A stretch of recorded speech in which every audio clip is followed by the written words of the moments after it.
राधे।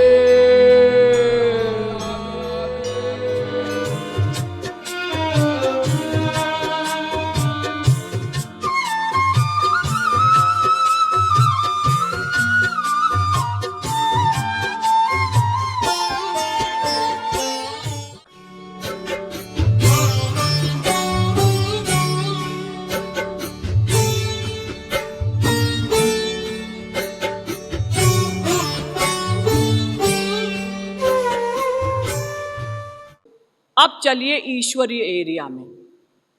सूर्य निकल चुका है, 2 घंटे हो गए सूर्य को निकले हुए, इसलिए आप चैलेंज के साथ कह सकते हैं कि दिन हो गया है। लेकिन वो सूर्य बादलों के बीच में ढका हुआ है। अजी आप कहते हैं कि दिन हो गया है लेकिन ये सूर्य तो बादलों के बीच में ढका हुआ है। हाँ ढका हुआ है, लेकिन रोशनी हो गई है। चूंकि सूर्य को निकले हुए 2 घंटा हो चुका है, इसलिए दिन हो चुका है। तो एक सूर्य हो गया ऐसा जो बादलों से ढका हुआ है, दूसरा सूर्य ऐसा जो बादलों से नहीं ढका है, स्पष्ट दिखाई दे रहा है, और तीसरा सूर्य का वो स्वरूप जो वैज्ञानिक लोग खुर्दबीन से देखते हैं ना, और निकट दिखाई देता है। तो जो बादलों से ढका हुआ सूर्य है वो हो गया ज्ञानियों का ब्रह्म, और जो पूर्ण स्पष्ट रूप से दिखाई दे रहा है वो हो गया योगियों का परमात्मा, और जो खुर्दबीन से और पास दिखाई दे रहा है वो हो गया भक्तों का भगवान।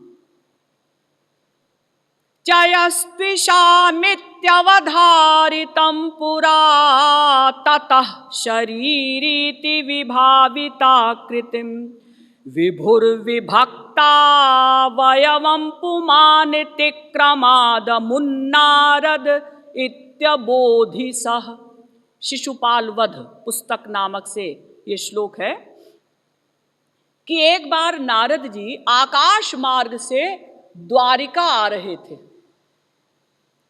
तो जब द्वारिका वासियों ने उनको दूर से देखा तो उन्हें केवल तेजः पुंज दिखाई दिया, प्रकाश का पुंज जैसे कोई है।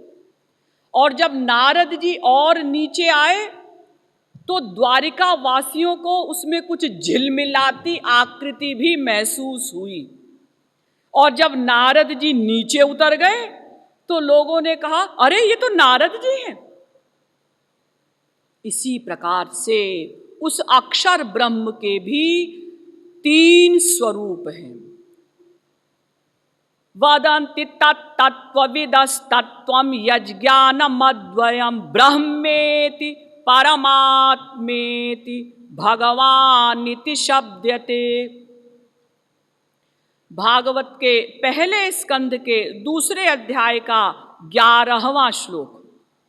उस अक्षर ब्रह्म के 3 स्वरूप हैं, ब्रह्म, परमात्मा, भगवान। ये 3 भगवान नहीं, उसी ब्रह्म के 3 स्वरूप हैं। तो ज्ञानी लोग अंतःकरण की उपाधि पर निर्विकल्प समाधि में दूर से उस ब्रह्म का तेजः पुंज के रूप में अनुभव करते हैं। और दूसरा है योगियों का परमात्मा, जो प्रत्येक जीव के हृदय में बैठकर उनके आइडियाज नोट करता है, फिर कर्मों का फल देता है। वर्तमान में भी वो प्रतिक्षण के संकल्पों को नोट कर रहा है। ये और निकट वाला स्वरूप। और तीसरा है भक्तों का भगवान, जो सगुण साकार शरीर धारण करके आता है और प्रत्येक इंद्रिय से भक्तों को रस देता है।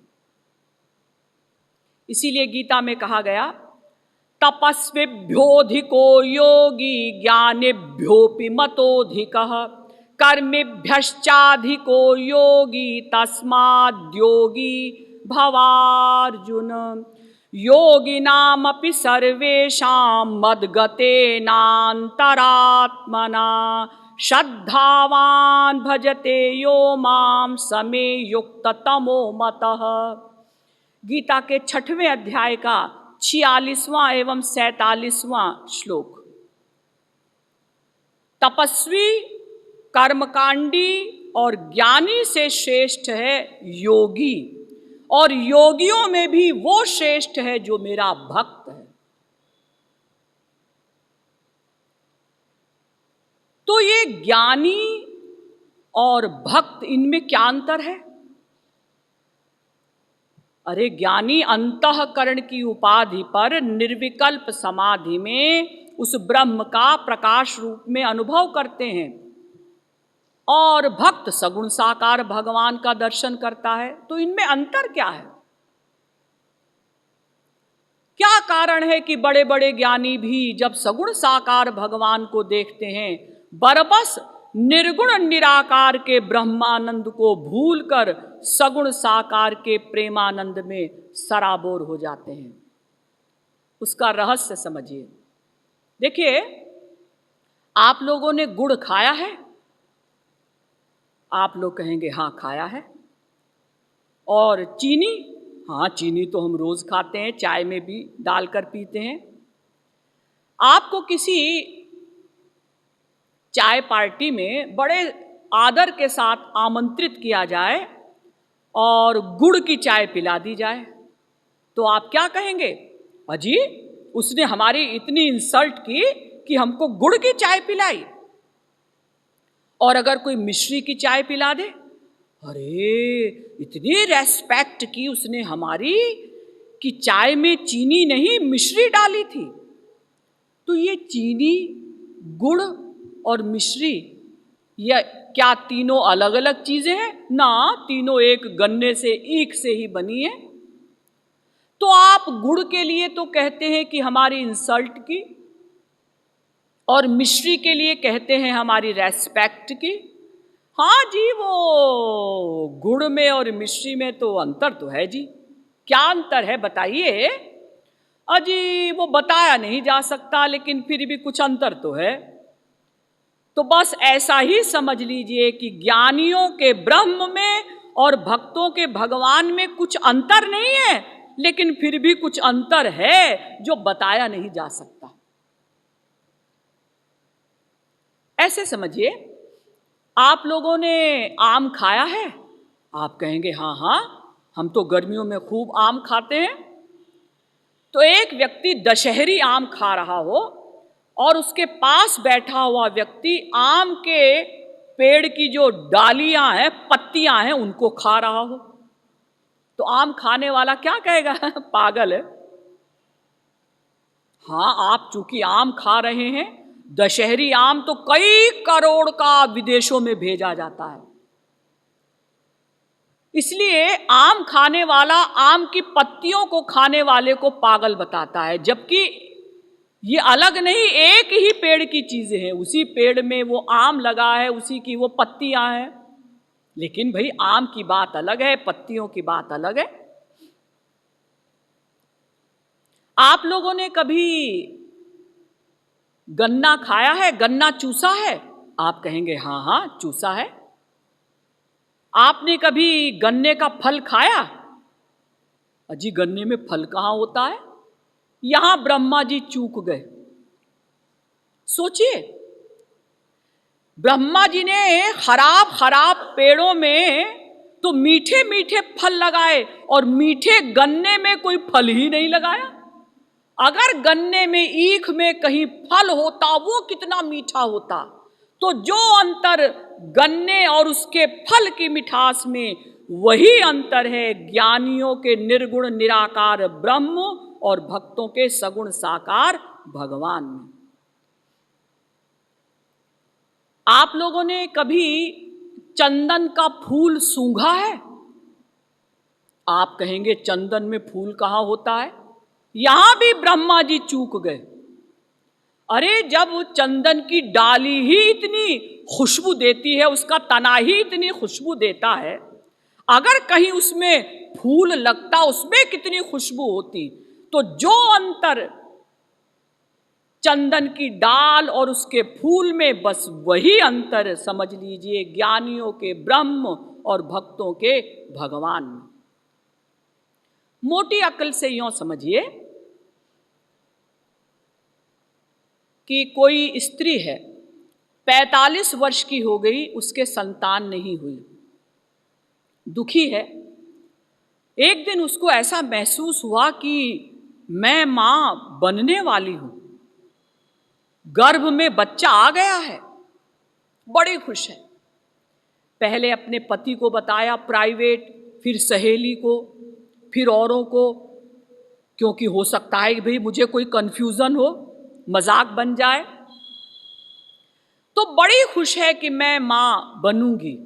अरे अभी तुम मां बनी तो नहीं, अरे बन जाएंगे, 6 महीने की बात है, 9 महीने की बात है। जबकि देखिए गर्भाधान से लेकर और वो स्त्री 9 महीने बच्चे को गर्भ में रखती है, कितना कष्ट होता है, और जब बच्चा पैदा होता है कितना कष्ट होता है, लेकिन फिर भी वो मां बड़ी खुश है, मैं मां बनने वाली हूं। अब बच्चा पैदा हो गया, 1 दिन का, 2 दिन का, 4 दिन का, 1 वर्ष का, 2 वर्ष का, 4 वर्ष का। अब कोई उस मां से पूछे, क्यों री मां, बच्चा जब गर्भ में था तब तुझे सुख मिलता था, या बच्चा अब जब बाहर है तब तुझे सुख मिलता है? तो स्त्री कहती है, अजी बच्चा जब गर्भ में था वो कोई सुख थोड़े था, वो तो बच्चे की फीलिंग होती थी कि बच्चा पेट में है, हिल रहा है, लात मार रहा है। लेकिन अब मैं जब बच्चे को बाहर देखती हूं, उसका स्पर्श करती हूं, उसकी तोतली भाषा सुनती हूं, प्यार दुलार करती हूं, तो मुझे सुख मिलता है। तो जिस प्रकार से मां को गर्भ में बच्चे की फीलिंग होती है केवल, इसी प्रकार से ज्ञानी लोग अंतःकरण की उपाधि पर निर्विकल्प समाधि में ब्रह्म को केवल फील करते हैं, और भक्त लोग सगुण साकार भगवान को देखते हैं, उनका स्पर्श करते हैं, उनकी वाणी सुनते हैं, हर प्रकार की इंद्रिय का रस मिलता है। तो वो ब्रह्म एक ही है, उसी के 3 स्वरूप बताए, ब्रह्म, परमात्मा और भगवान। तो इनमें क्या कोई छोटा बड़ा है? ना, इनमें कोई छोटा बड़ा नहीं है। कहीं आप कहें कि ज्ञानियों का ब्रह्म छोटा है, भक्तों का भगवान बड़ा है, वो कम है, वो ज्यादा है, वो अच्छा है, वो बुरा है, ऐसा नहीं। एकमेवा द्वितीयम ब्रह्म, वो एक ब्रह्म है, उसी के 3 स्वरूप हैं। तो देखिए ब्रह्म में आपने नाम सुना होगा ना, भगवान का सच्चिदानंद। तो इसमें 3 चीजें हो गई, सच्चित आनंद। तो सद ब्रह्म का स्वभाव है कर्म का, चिद ब्रह्म का स्वभाव ज्ञान का, आनंद ब्रह्म का स्वभाव प्रेम का। अब देखिए ब्रह्म में केवल ब्रह्म है, परमात्मा में परमात्मा भी है, ब्रह्म भी है, भगवान में भगवान भी है, परमात्मा भी है, ब्रह्म भी है। और मैंने आपको बताया कि भगवान का जो नाम है सच्चिदानंद, कितना सुंदर नाम है, और इसमें लिंक है सच्चित आनंद, कर्म ज्ञान भक्ति। आपने क्या भगवान का कभी ये नाम सुना, सदानंद चित चिदानंद सत? ना, सब यही कहते हैं सच्चिदानंद। तो इसमें साइंस है, वही कर्म ज्ञान भक्ति, सत से परे चित, चित से परे आनंद, कर्म से परे ज्ञान, ज्ञान से परे भक्ति। इसीलिए आपने भगवान का एक नाम सुना होगा, चिदानंदमय देह तुम्हारी देखिए यहां सत नहीं कहा, क्यों? ध्यान दीजिए, चित्त के अंतर्गत सत अंडरस्टूड है, बोलो ना बोलो। और आपने भगवान का एक नाम और सुना होगा, आनंदो ब्रह्मेति व्यजानात्। तैत्तिरीयोपनिषद तीसरी वल्ली का 6वां अनुवाक, वो ब्रह्म आनंद ही है, आनंद ही ब्रह्म है। देखिए यहां सत भी नहीं कहा, चित भी नहीं कहा, क्यों? क्योंकि आनंद ब्रह्म के अंतर्गत सच्चित अंडरस्टूड है, मान लिए जाते हैं। इसीलिए ज्ञानी को कर्म करने की आवश्यकता नहीं, सच्चित आनंद, कर्म ज्ञान भक्ति। ज्ञानी कर्म करे तो ठीक, ना करे तो ठीक, कर्म की हो ही स्वरूप ही चीन्हे।